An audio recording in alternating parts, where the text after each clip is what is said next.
Yep. We're going to dive into some sports now, Pete.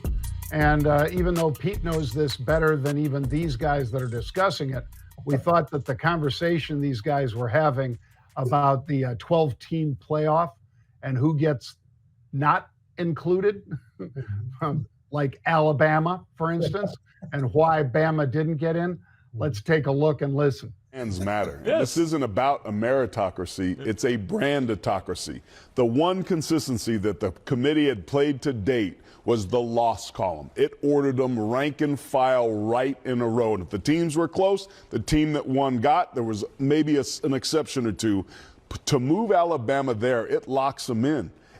It's good to be the king. They've gotten the benefit of the doubt, and they've earned it. But it's not based on what's taken place on the field. You look at a Georgia team that dropped 9 spots after losing on the road, when Ohio State only drops 4, losing at home to a 6-5 team.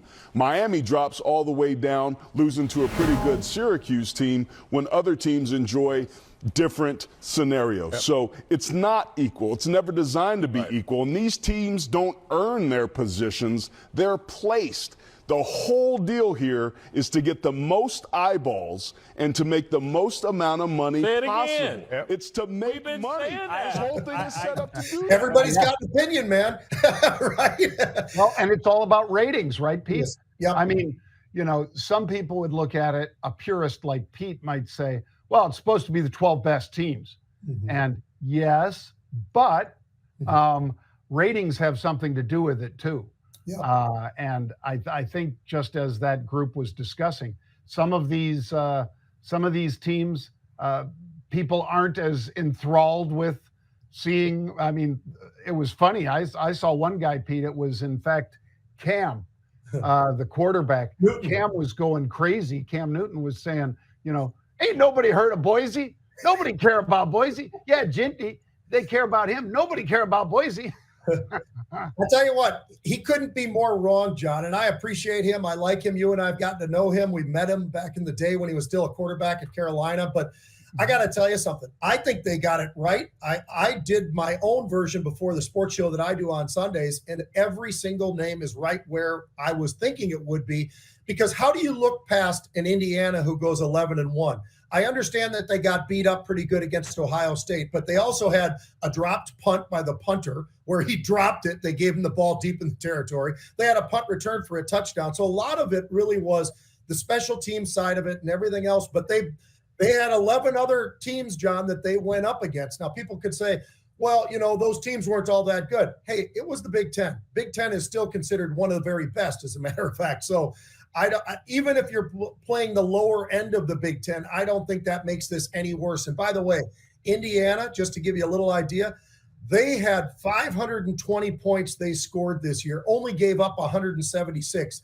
Nobody, and I mean nobody, has those kinds of numbers. So they performed against who they went up against to the highest level. So absolutely incredible. They deserved it. Bama, Ole Miss, I love them both, but they don't deserve to be in there, because you can't get in there with 3 losses unless you win the championship game. That's where Clemson comes in. And John, you and I talked about Dabo Swinney and the fact that he's staying away from the portal. He's only done like 3 or 4 transactions total in the portal. This is a guy who still believes in, you recruit a guy, you form him into the player that he's going to be and the person he's going to be, because Dabo's very concerned about that as well. I have all the respect in the world. And you know what? Yeah, they're 10-3. They deserve to be where they are because they beat an SMU team that everybody loved. And SMU had to get in there as well, because even though they got beat, they deserved it from the season they had, and they didn't have 3 losses. So I think that this final 12 is perfectly lined up. Now, the only part that gets a little bit scary, John, is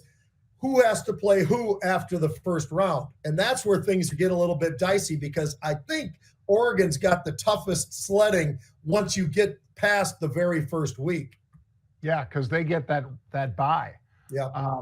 And like you say then, Pete, it'd be better to not be the number 1 seed given who they're going to have to play in that first round for them, second round for these guys. So that's going to be interesting. Yeah. All right. How about the Vikings, Pete? What do you think here? Well, here's the one I wanted to bring up because I do that radio show, as you know, and you're very nice. You always talk about it on the show here, but we do it 2 hours every single Sunday. I am a former Viking, but I also played for other teams. I can tell you this: the Vikings might be, by a lot of people, the worst 11-win team that there is, and a lot of people don't really like what the Vikings have been able to do.